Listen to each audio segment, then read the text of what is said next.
James DeWolf and his family transported over 12,000 African people across the Atlantic. They owned sugar plantations in Cuba, a rum distillery, a bank, an insurance company, mills, ships. When James DeWolf died in 1837, he was the second richest person in the entire United States. This is the story of America's most successful slave trading family, and how they built an entire New England town on human suffering. James DeWolf was born there on March 18, 1764. He was born into two powerful slave trading families. His father was Mark Anthony DeWolf, a slave trader, and his mother was Abigail Potter, who came from the Potter family, also slave traders. Mark Anthony DeWolf had started in the slave trade, working as a deckhand on a ship owned by Simeon Potter, a notorious slave trader. Mark married Simeon's sister Abigail, joining the two families. Mark and Abigail had 15 children, 8 sons, and all 8 sons entered the slave trade. James was the 7th son, born in 1764. He grew up surrounded by the business. Ships coming and going from Bristol Harbor, captains and sailors stopping by the family home, talk of voyages to Africa, the Caribbean, the American South, money flowing in from every voyage. This was just normal life for the DeWolf children. During the American Revolution, teenage James sailed on a privateer, basically a private armed ship authorized by the government to attack enemy vessels. He was captured twice by the British, but survived both times. The experience taught him about ships, navigation, combat, and risk-taking. After the war ended in 1783, James was in his early 20s. He became captain of his own ship and immediately entered the family business. But he entered it at the perfect time. The demand for enslaved labor in the American South and Caribbean was growing. Rice plantations, tobacco plantations, and especially sugar plantations. Sugar was incredibly profitable, and there was huge European demand for it. The DeWolf family specialized in what historians call the triangle trade. Here's how it worked for them, and understanding the specifics helps show just how calculated and systematic this business was.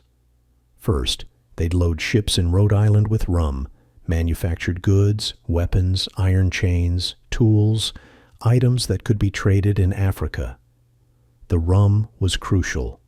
The DeWolfs owned distilleries in Bristol that turned molasses into rum. This rum was specifically made for the African trade, strong, cheap, produced in bulk. They'd also load textiles, metal goods, gunpowder, and other manufactured items that were valuable in West Africa.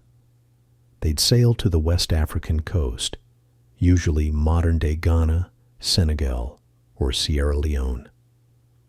The voyage from Rhode Island to Africa took about 6 to 8 weeks, depending on weather and currents.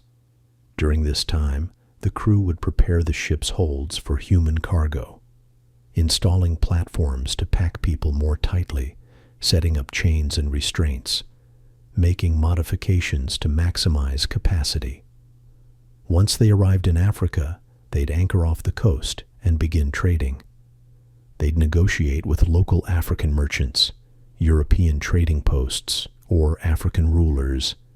Sometimes they'd stay for weeks or even months, gradually acquiring people until the ship was full.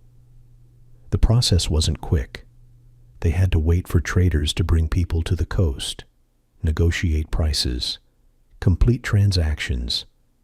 There, they'd trade those goods for enslaved people. The economics were stark. Items that cost relatively little in Rhode Island, a barrel of rum, some textiles, metal goods, could be exchanged for a human being. Sometimes they'd buy people who'd been captured in warfare between African kingdoms. African states fought each other, and prisoners of war were often sold to European traders. Sometimes they'd trade with other European traders who were already established on the coast. The exact methods varied, but the result was the same: ships loaded with human cargo. It's important to understand that the European demand drove much of this. The slave trade didn't just exploit existing African slavery systems, it dramatically increased warfare and raiding because there was such strong external demand. Kingdoms fought wars specifically to capture people to sell. Raiders attacked villages to take people. The European presence fundamentally changed the dynamics of conflict in West Africa. The DeWolfs, like other traders, kept detailed records of their purchases: names, approximate ages, physical descriptions, prices paid. These were business records treating people as inventory. Ship manifests survive in archives showing exactly how many people each DeWolf ship transported. Then came the Middle Passage, the voyage across the Atlantic. This typically took 6 to 8 weeks, sometimes longer if weather was bad. This was the most brutal part of the journey. People were packed into ships' holds in horrific conditions, chained together, lying on platforms with barely room to move, minimal ventilation, oppressive heat, no sanitation. The DeWolf's ships, like other slave ships, were designed specifically for this purpose. They'd have platforms built into the holds to stack people on multiple levels. Men would typically be chained together in pairs or groups to prevent rebellion. Women and children might not be chained as much, but they were still packed into tight spaces with no privacy or dignity. Food and water were rationed, just enough to keep people alive for the voyage. Disease spread quickly in these conditions: dysentery, smallpox, fever. The death rate on the Middle Passage averaged around 15 to 20%, though it varied widely depending on conditions. Some voyages lost half their human cargo. The DeWolfs calculated these losses into their business model. They expected a certain percentage of deaths and priced accordingly. Many people died during the crossing. The weak died first. The sick died. But even healthy people could die from the trauma, the conditions, or diseases that spread through the crowded holds. Bodies would be thrown overboard. Those who survived arrived traumatized, sick, weakened, and facing an uncertain but certainly terrible future. The ships would dock in Cuba, Charleston, South Carolina, Savannah, Georgia, or other ports in the Caribbean and American South. The DeWolfs had established relationships in all these ports. In Charleston, they even had a family member running an auction house specifically to handle their shipments. When the ships arrived, the enslaved people would be prepared for sale, cleaned up, sometimes fed better for a few days to improve their appearance, inspected by potential buyers. Then they'd be sold, either directly to plantation owners who'd come to meet the ship, or through public auctions where people were displayed and sold to the highest bidder. The DeWolfs would sell the enslaved people, either directly to plantation owners or through auction houses. They made huge profits on this leg. People who cost them relatively little in trade goods in Africa could be sold for hundreds of dollars each in the Americas. A person who'd been purchased in Africa for the equivalent of a few barrels of rum and some cloth might sell for $500, $800, even $1,000 in Charleston or Havana, depending on age, gender, perceived strength, and skills. The profit margins were enormous. A single successful voyage could make a fortune, and the DeWolfs ran multiple ships, making multiple voyages per year. The money accumulated rapidly. Then the ships would load up with sugar, molasses, tobacco, cotton, all produced by enslaved labor on plantations, and sail back to Rhode Island. This cargo was valuable in itself. Sugar especially was in high demand in Europe and America. The ships would be loaded full for the return voyage. In Rhode Island, the DeWolfs owned rum distilleries that turned the molasses into rum, which they'd sell or use for the next trading voyage to Africa. They also sold the sugar, tobacco, and cotton to other merchants. So they made money on the return cargo as well. It was a complete system, profit at every stage. Ships were almost never empty. They carried goods or people in both directions.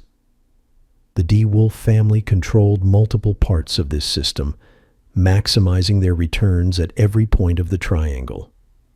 Now here's the thing. Rhode Island had actually outlawed the slave trade in 1787. The state said you couldn't bring enslaved people into Rhode Island, and you couldn't participate in the slave trade.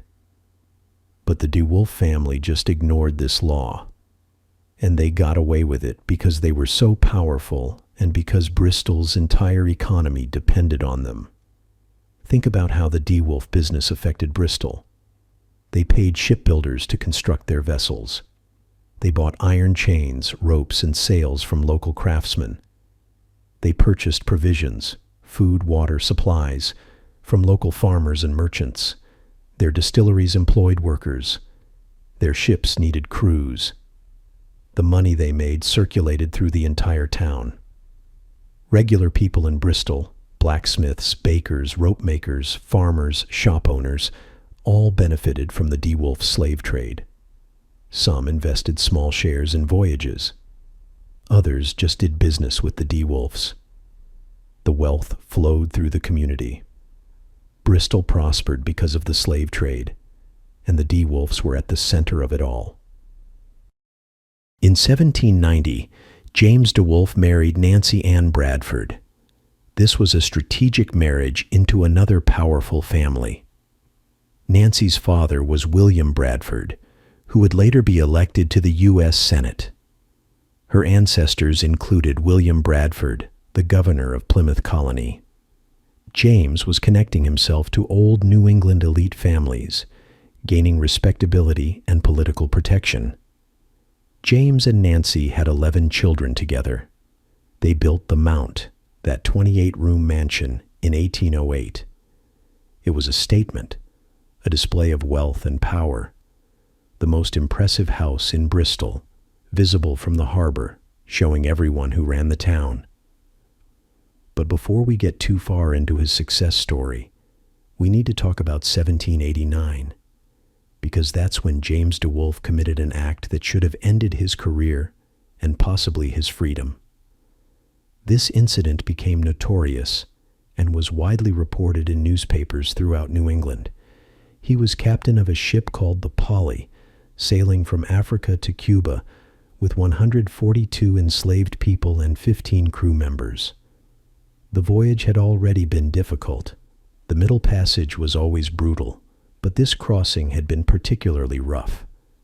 Several people had already died from the conditions, from disease, from despair. During the voyage, an enslaved African woman, described in court documents as middle-aged, though her name isn't recorded in the surviving records, became ill with smallpox. This was every ship captain's nightmare. Smallpox was highly contagious and deadly. In the close quarters of a slave ship, an outbreak could spread rapidly through the enslaved people and the crew. If it spread unchecked, it could destroy the entire cargo and kill crew members, making the voyage a total financial loss and potentially leaving the ship without enough healthy crew to sail. DeWolf had the woman quarantined, tied to a chair and brought on deck, separated from everyone else below. This was standard procedure when someone showed signs of contagious disease. Isolate them immediately. The crew tried to treat her with whatever medical knowledge they had, which in 1789 wasn't much. They probably tried various remedies that were common at the time but largely ineffective. But she got worse. The sources disagree on whether she was already dead or dying when what happened next occurred. Some accounts say she was clearly dying. Others suggest she may have already died. Either way, DeWolf made a decision. He asked for a volunteer from his crew to throw her overboard. This wasn't as unusual as it might sound. Throwing people who died of contagious disease overboard was somewhat common maritime practice. The concern was that keeping a disease-infected body on board would spread the contagion, but the line between dead and dying was the crucial legal distinction. One crew member volunteered, a man who'd already had smallpox and survived, which meant he was considered immune and relatively safe to handle the body. The woman, still tied to the chair, was thrown into the Atlantic Ocean. Think about what this means. If she was already dead, this was disposing of a body.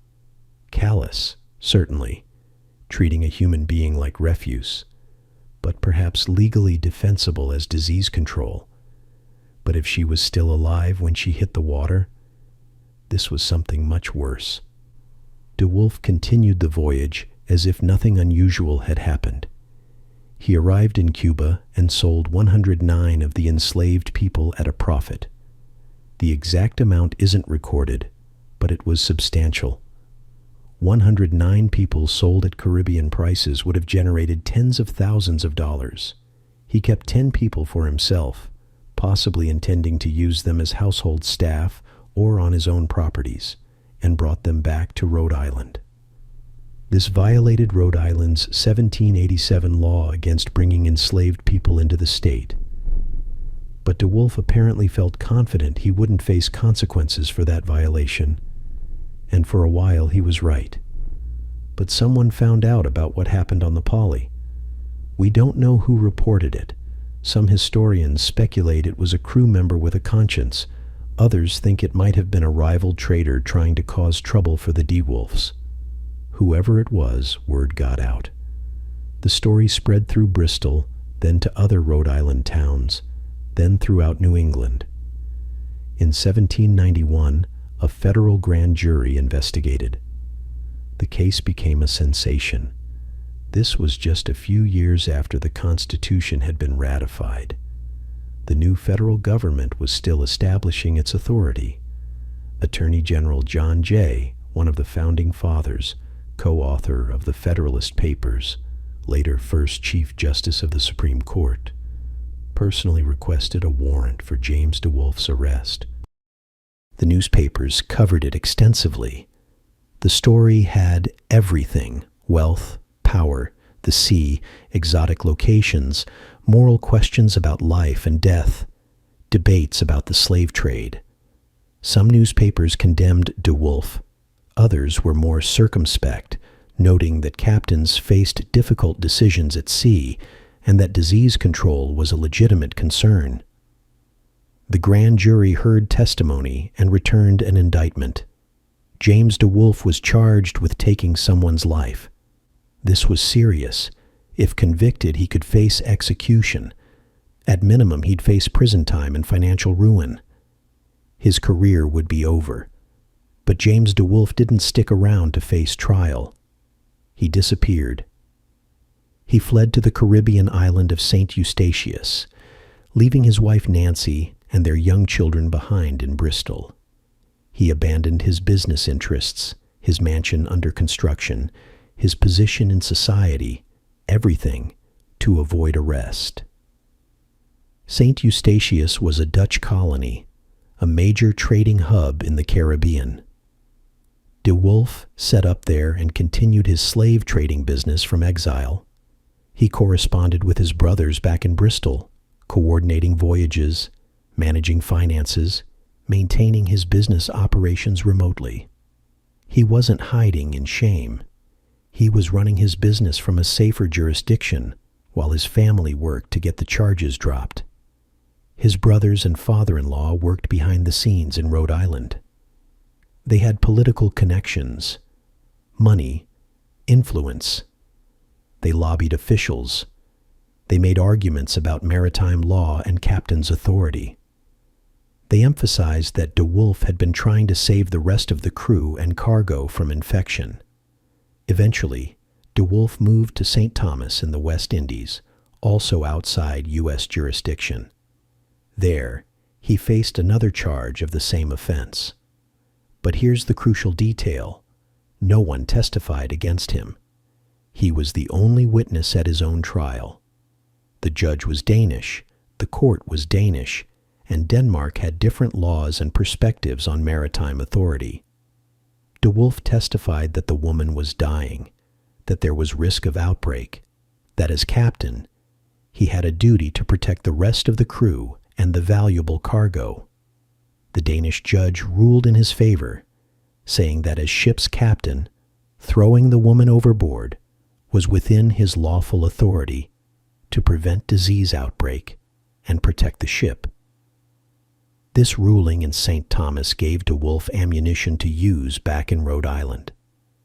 He could argue that another jurisdiction had examined the case and found he'd acted lawfully.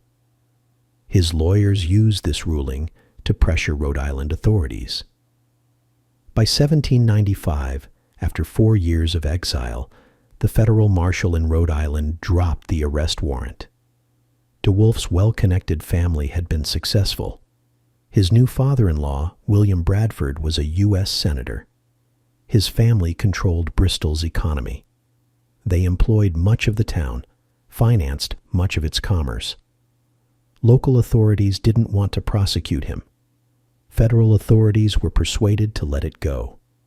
The moment the warrant was dropped, DeWolf immediately sailed back to Bristol. He went right back to his mansion, right back to his business, right back to society, as if the 4 years of exile had never happened, and business was very good. From the 1790s through 1807, the DeWolf family dominated America's slave trade. James personally financed at least 25 slave voyages that we know of from surviving records. His brothers and nephews ran many more. Ship manifests and historical records show the scale. The DeWolf family transported an estimated 12,000 African people across the Middle Passage over 3 generations, from 1769 to 1820. 12,000 people. Think about that number. 12,000 individual human beings taken from their homes in Africa, packed onto ships, transported across the ocean, and sold as property in the Americas. Each one was a person with a name, a family, a language, a culture. Each one experienced the terror of capture, the horror of the Middle Passage, the trauma of being sold. And that's just one family's count over about 50 years. To put this in perspective, historians estimate that Rhode Island was responsible for about half of all slave voyages leaving U.S. ports. And the DeWolfs were responsible for a massive portion of Rhode Island's share. They weren't small-time traders dabbling in the business. They were the largest slave trading operation in American history. James didn't just trade in enslaved people. He also bought sugar plantations in Cuba, at least 3 major plantations that historians have documented. This was brilliant business strategy from his perspective. He could sell enslaved people to his own plantations, have them grow and process sugar under conditions he controlled, then ship that sugar back to Rhode Island for his rum distilleries. Vertical integration, they'd call it today. He controlled the entire supply chain. He didn't have to negotiate with other plantation owners or worry about supply. He produced his own sugar, converted it to rum, used that rum to trade for more enslaved people. And the cycle continued. Each stage generated profit. His Cuban plantations were large operations. Hundreds of enslaved people worked on them growing sugarcane, processing it into raw sugar, all under brutal tropical conditions. Sugar plantation work was notoriously deadly. The heat, the danger of the processing equipment, the grueling labor, But DeWolf was far away in Rhode Island, just receiving the profits and the sugar shipments. He started the Mount Hope Insurance Company with his brothers. This was ingenious from a business perspective. The company insured slave ships, including those owned by other traders. Ship owners would pay premiums to insure their vessels and cargo against loss at sea. If a ship sank or was captured by pirates or lost its cargo to disease, the insurance would pay out. So the DeWolfs made money even from other people's slave trading ventures. Every slave ship that left Rhode Island probably paid insurance to Mount Hope. And since the DeWolfs knew the business intimately, they could price the insurance profitably. They understood the risks, the typical loss rates, the usual return times. They had insider knowledge that made them excellent insurers. They started the Bank of Bristol with other family members. Other merchants and traders kept their money there. The DeWolfs could use that capital to finance more voyages, both their own and others. They'd loan money to other slave traders, charging interest, taking a cut of the profits. They'd finance ship construction. They'd provide credit to plantation owners buying people. The bank made them even wealthier and gave them even more control over Bristol's economy. If you wanted to do business in Bristol, you probably needed to deal with the DeWolf Bank. They were literally banking on slavery. The entire financial institution existed primarily to support and profit from the slave trade. In Bristol itself, the DeWolfs funded construction of buildings that still stand today. They built warehouses on the waterfront for storing goods. They constructed commercial buildings. They funded public works. They donated money to St. Michael's Episcopal Church. The stained glass windows bear DeWolf family names to this day. They were pillars of the community, respected citizens, philanthropists. Their mansions were statements of power. The Mount, built in 1808, had 28 rooms. It was the most impressive building in Bristol, sitting on a hill overlooking the town and harbor. Everyone could see it, a reminder of who controlled the town's wealth.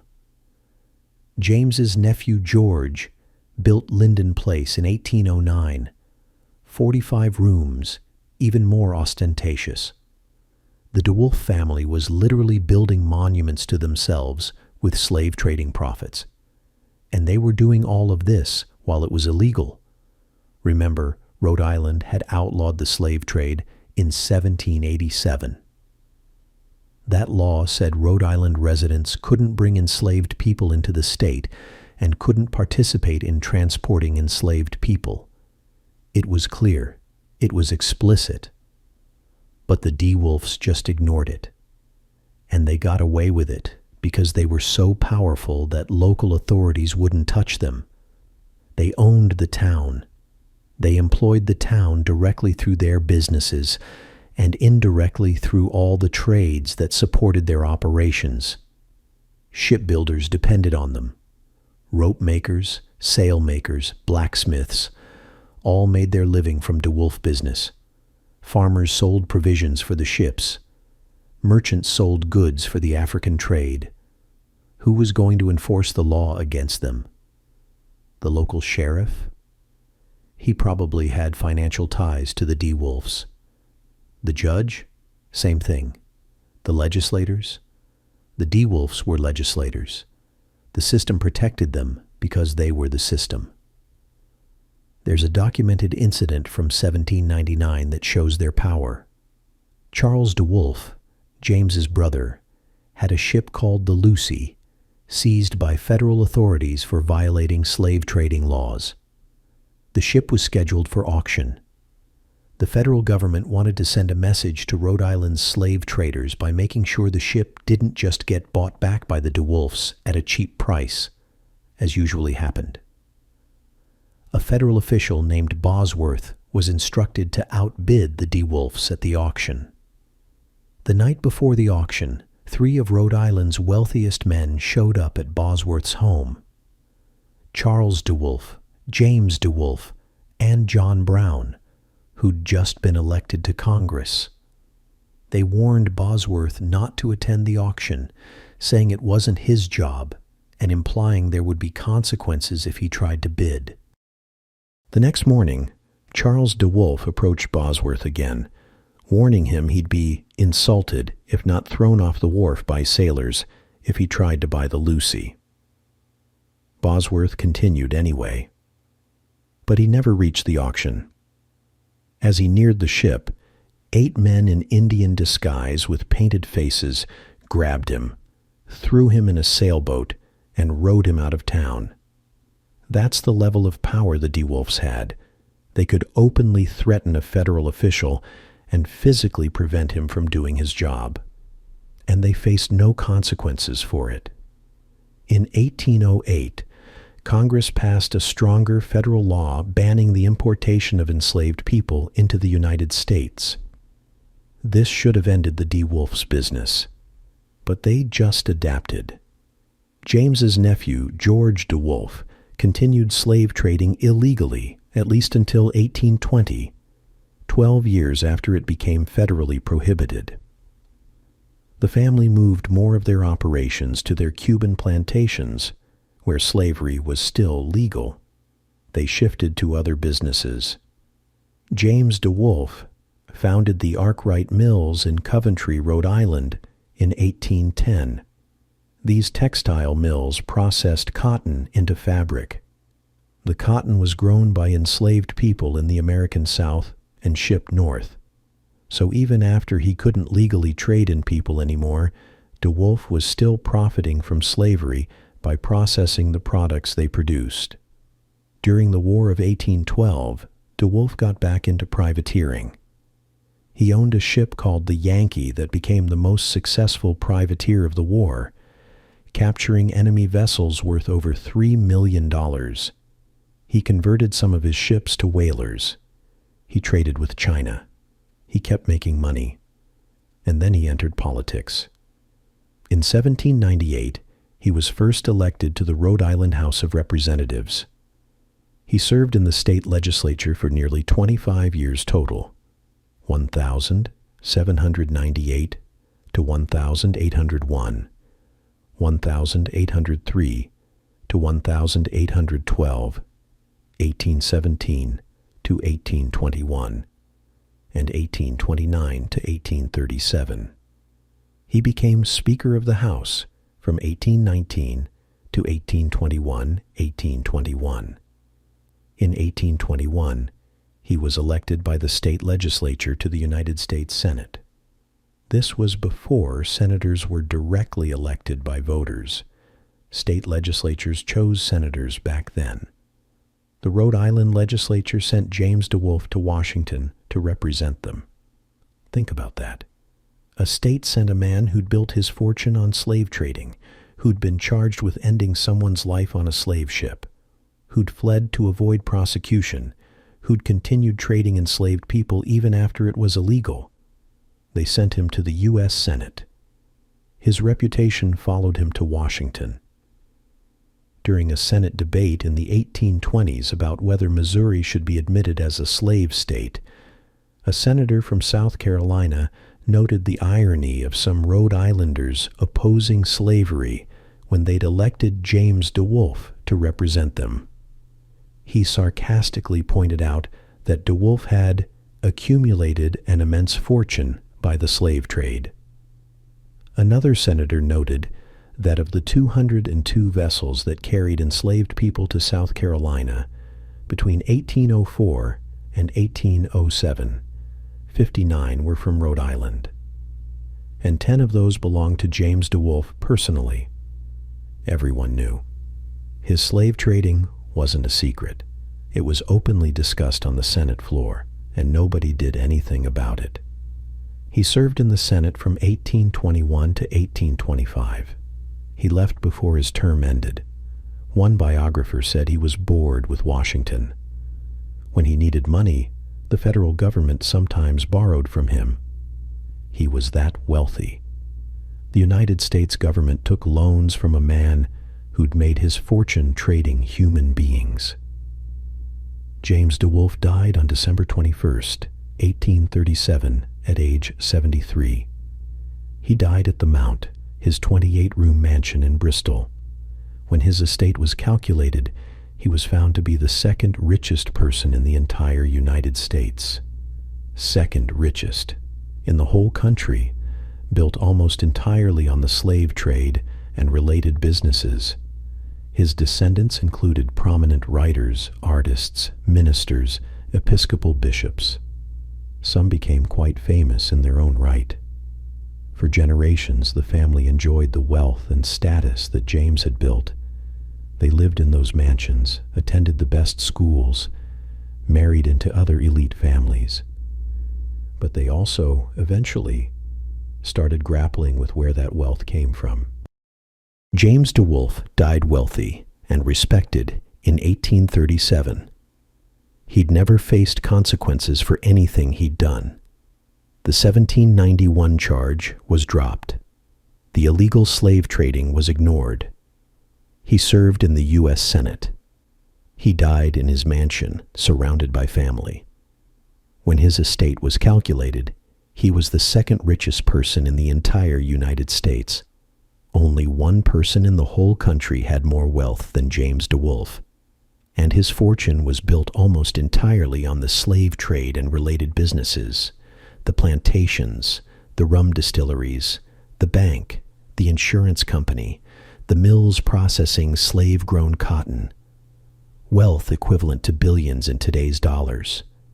His descendants included prominent writers, artists, ministers, Episcopal bishops. Mark Anthony DeWolf Howe was a Pulitzer Prize-winning writer. Other descendants became scholars, diplomats, cultural figures. For generations, the family enjoyed the wealth and status that James had built. They lived in those mansions, attended Harvard and Yale, married into other elite New England families. The wealth opened doors for generation after generation. But the full story didn't stay hidden forever. In 2001, Katrina Brown, a DeWolf descendant, discovered the full extent of her family's involvement in the slave trade. She'd known the family was historically prominent, but not the details. When she learned they were America's leading slave traders, she decided to make a documentary. In 2008, Traces of the Trade, a story from the Deep North, was released. It was produced and directed by Brown and followed 10 DeWolf family members as they traced their family's involvement in the slave trade. They visited the mansions in Bristol, built with slave trading money. They saw the church with DeWolf names on the stained glass windows. They visited Linden Place, the 45-room mansion that's now a museum. They walked the same streets James DeWolf had walked. Then they traveled to Ghana in West Africa, visiting the coastal areas where DeWolf ships had picked up enslaved people. They saw the dungeons where people were held before being loaded onto ships. They met with Ghanaian educators and historians. They traveled to Cuba and visited the areas where the DeWolf plantations had been. They learned about the brutal conditions on Cuban sugar plantations. They talked with Cuban historians about slavery's legacy in Caribbean societies. Throughout the film, the family members grapple with what it means to be descended from slave traders. Some feel guilt. Some feel responsibility. Some struggle with how to reconcile loving their family with acknowledging what their ancestors did. The documentary doesn't provide easy answers, but it brings this history into the open. Another family member, James DeWolf Perry, actually named after James DeWolf, became deeply involved in studying and teaching about this history. He co-founded the Tracing Center, an organization focused on understanding and teaching about slavery's legacy in the North. The family's willingness to confront this history is significant, though it's important to note that confronting history isn't the same as making reparations or transferring wealth. The documentary and educational work are valuable, but the wealth itself has remained in the family, compounding across generations. Because that's important to understand. The popular narrative for a long time was that the North opposed slavery while the South supported it. That's true in some ways. There were many passionate abolitionists in the North who fought hard to end slavery. But the North also profited enormously from slavery. Northern economic interests were deeply tied to the institution. Rhode Island dominated the American slave trade. Of all the slave voyages that left U.S. ports from the colonial period through the early 1800s, about half were from Rhode Island, and the DeWolf family was responsible for a huge portion of Rhode Island's share. They weren't outliers. They were the most successful example of something many northern merchants were doing. Northern textile mills like the Arkwright mills that James DeWolf founded processed cotton grown by enslaved people in the South. The entire New England textile industry depended on slave-grown cotton.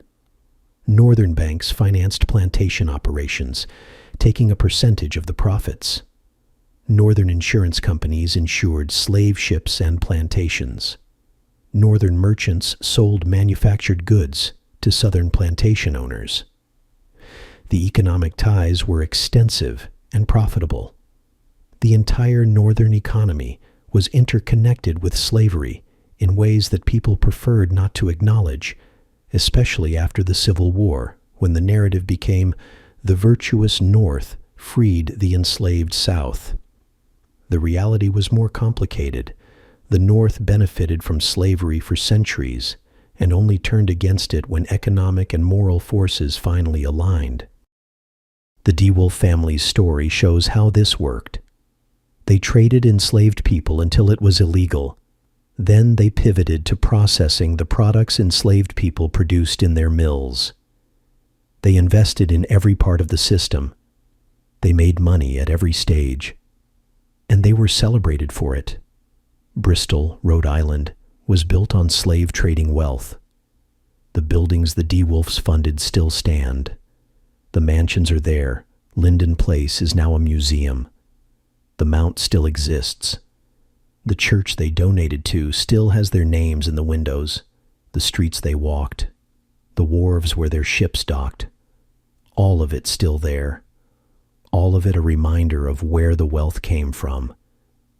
And for a long time, that history was minimized or forgotten.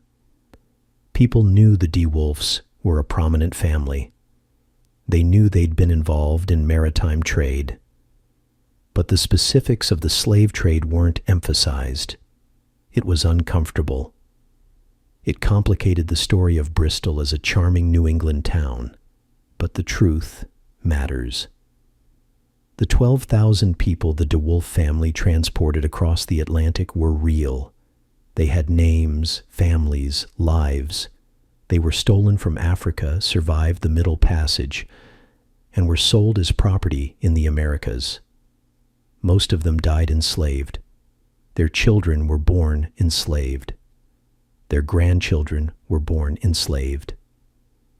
Until slavery was abolished in 1865, generations of people lived and died in bondage because of what families like the DeWolfs did. The wealth the DeWolfs accumulated was passed down through generations. Their descendants had advantages: good education, social connections, inherited property. Those advantages compounded over time. Meanwhile, the descendants of the people they enslaved started with nothing after emancipation. No land, no wealth, no compensation. And they faced ongoing discrimination and barriers that prevented them from accumulating wealth the way white families could.